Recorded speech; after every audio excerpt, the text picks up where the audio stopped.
So I went to my first Pagan Pride festival this year. It happened Sunday, so a few days ago. So despite being a pagan for 5 years, I have not gone to the Pagan Pride Festival. I've been kind of alone so far in my journey. Mostly that was because I didn't really want a Wiccan influence early on. Nothing against Wicca, but that's not where I was headed early on. Anyways, the Pagan Pride Festival, it's not a Wiccan thing, it's for all pagans. So I went to one that was about an hour away. I had to go alone because no one was available to go with me. So it was sad. You know, I feel like it's best to go with a friend or someone. You know, a lot of people there, they're with family or friends or new people. I mean, it was very friendly though. It was pretty welcoming and open. So I got there. I didn't get there right during the opening ceremony, so I missed that because it took me like an hour to get down there. By the time I got ready and left, I missed the opening ceremony. But the Pagan Pride Festival, they have workshops. They have there was an author there who gave a talk. There were musicians. There was a drum circle, and of course there are vendors. So it's just a big, it's a festival. There's vendors and there's celebrations, and everyone there is a pagan, or they know a pagan, So I pretty much just walked around. I ended up missing one of the workshops that I wanted to go to, which was a cleansing ritual.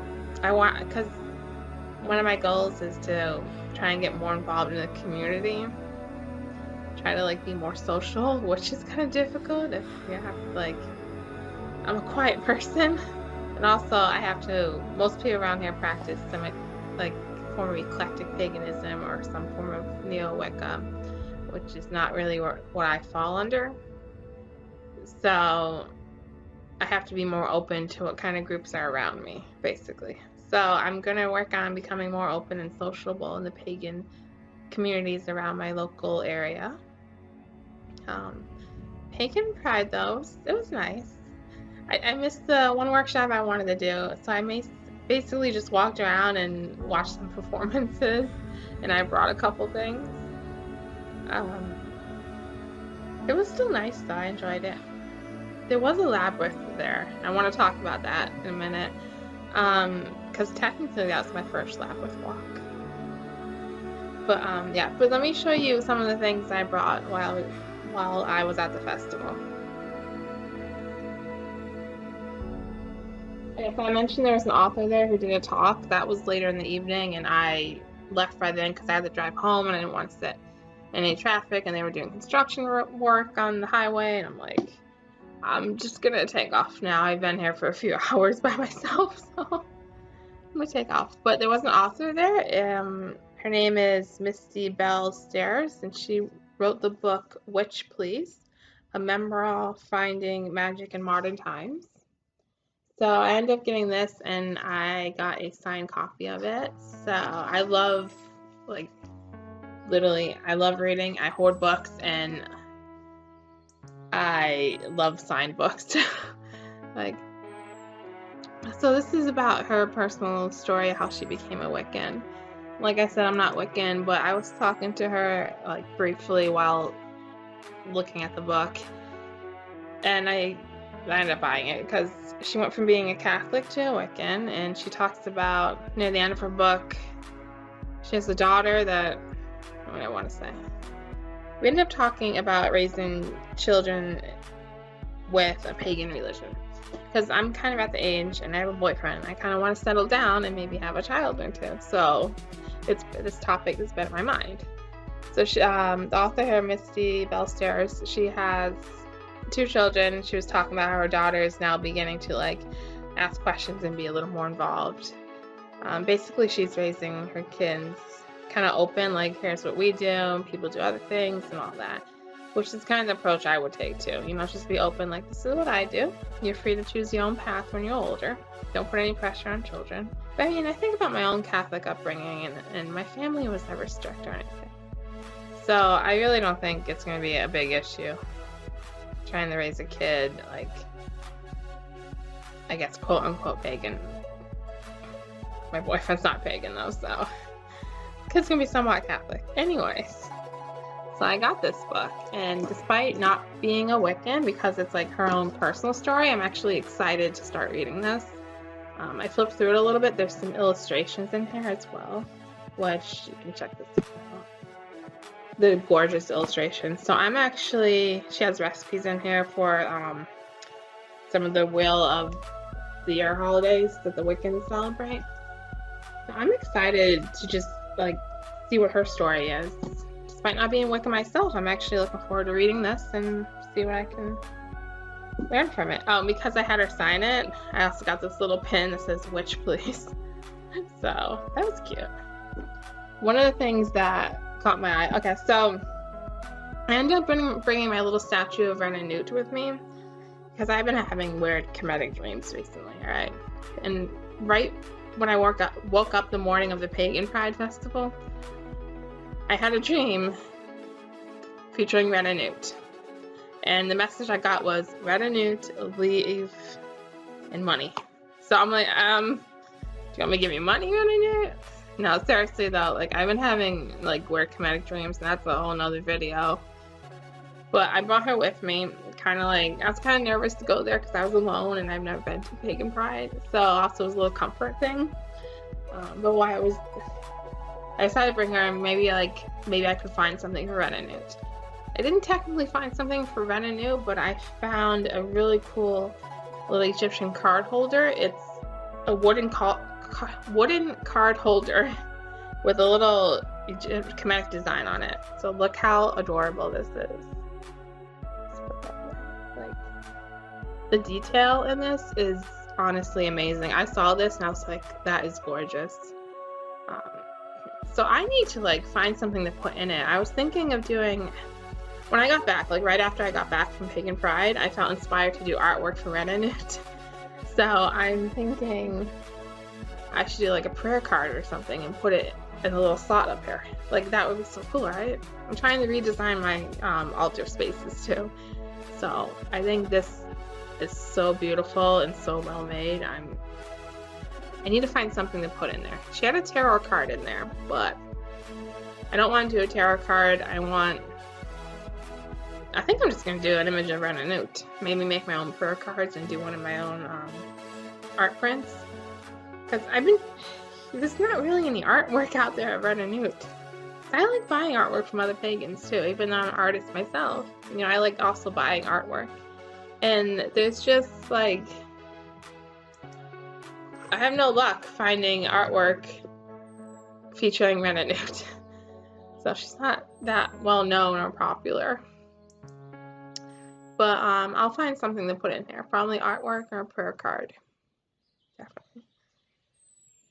So I got one more thing while I was there. I was just walking around. There's a lot of pretty things, but I didn't want to spend like a ton of money. There was a woman selling flower crowns and unicorn crowns, and I'm like, I want one, but they were like $45. I'm like, I have to pass. But next year I'll have to get a flower crown. There were a lot of people wearing them too, so she sold a lot. She did good. Or people brought their own. There was a guy with antlers, like an antler crown. It's pretty awesome. I need to dress up. There was a woman there in like full Lolita gear, and I'm like, I didn't really think Lolita was pagan, but props to you for dressing up. The cord was great, and I probably should have dressed up. I just went in average clothes, but whatever, you know. It was a fun little festival, you know. And I really enjoyed the performances there as well. Like, there's one singer who, like, if she had a CD, I would have brought it because I loved her voice and I loved her lyrics to her songs. But before I get to that, because that ties in with my labyrinth walk, the last thing I got was labeled a Turkish pillowcase. So it has these camel designs on it, which I was immediately drawn to. I'm like, oh, that's so pretty.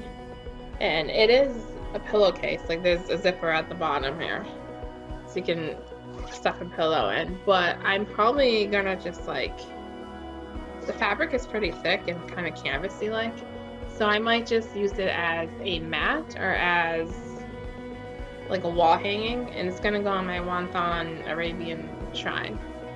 So right now I had to go I end up combining all my shrines except for my love altar. So I'm not sure how I'm going to organize them. I might split them up and I might keep them. Yeah, I have to figure that out. I'm moving like next month, end of next month, so everything's going to change. So I made it easier by combining them all for the moment. There's also some changes happening in my spiritual life with Red and Newt. I'm going to try and give her daily offerings along with my Lorarium practice and my offerings to Ceres. Anyways, but I saw this and thought it was gorgeous, so I just picked this up and I'm going to use this somehow. It can also be like a little traveling case, you know? You can put your tools in there and then go outside and set up like a little Arabian shrine. You can make offerings outside, which actually would be very fitting because the Arabian gods, one of the ways of praying was to set up a little shrine outside, like the nomads would take like rocks or whatever else was around the area, maybe like little things they brought with them, and set up a little shrine and then circle it like X amount of times. I forgot how many because I don't have the setup for that, but it would actually be cool. You could put this out there, lay this on the ground, put like an offering cup and some offerings out, and then circle around it. It's an idea. So I don't know, but I'm going to use this somehow. I'm going to play with it. It's honestly just gorgeous too. I don't know, I love it. So it's a weird thing I brought. But yeah, so I pretty much just walked around. I ate like a pretzel and enjoyed the music and the performances. I wasn't gonna stay for the whole day, but then I just decided to drive home early, avoid traffic and construction work, because we're gonna do construction work on Sunday in the middle of the afternoon. Like, thank you. But while I was there, I found a little labyrinth. So if you know me, I've been obsessed with the ancient Minoan since the beginning of like this year. So, and that led me to really looking into labyrinth walks and what the labyrinth represents. And in Minoan paganism, so if you look into Minoan paganism, the labyrinth kind of became associated with Ariadne. She's considered to be a Minoan goddess who then became a mortal woman figure in Greek mythology and then died and became immortal. But I've been looking at Minoan paganism, and the labyrinth tends to signify a descent to the underworld, which makes Andriani like a kind of an underworld goddess and one who guides souls into the afterlife. So with that in mind, the labyrinth can also represent like a personal journey. It could be a lot of different things, but I was thinking of Andriani and the descent to the afterlife. So with that in mind, I was walking this labyrinth, and it was a very small, simple one made out of just like white string. Like, it was so basic, but technically it was my first labyrinth walk.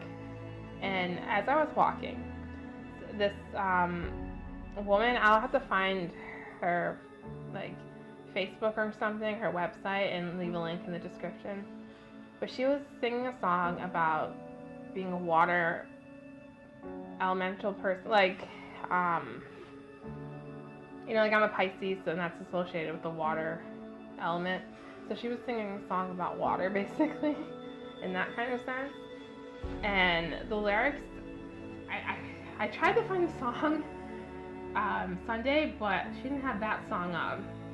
And I don't remember the exact lyrics, but I remember feeling like I was connecting with them as I was going on this labyrinth walk. And I felt like the lyrics reflected perfectly with me thinking about descending into the afterlife, the underworld, that journey that Andriani takes as, in Greek mythology, a mortal woman who ends up dying, killing herself, basically. As I was thinking of that and walking through the labyrinth, there's something spiritual that was there. I don't really know how to phrase it, but I just felt kind of like a sadness and also a peace at the same time. So technically that was my first labyrinth walk, a very small little one, but it's made me want to look more into labyrinths and more into like this descent spirituality, this Minoan paganism. So that's definitely going to be something I continue to explore now on my religious journey. So yeah, and I already started looking at like labyrinth walks around my local area, and like there's a community that I'm going to try and look into joining. I signed up for the newsletter. So that's something that I'm going to be looking more into as time goes on. Overall, though, I stayed for a few hours, and I was alone, which kind of, I wish someone was with me. But next year, maybe I can talk someone into going, or maybe I'll have more pagan friends. My goal is to be more social, so you know. But overall, it was a nice experience. The highlight was definitely the labyrinth walk, and I got some nice little items out of it. Yeah, it was a lot of fun, and I'm glad I went.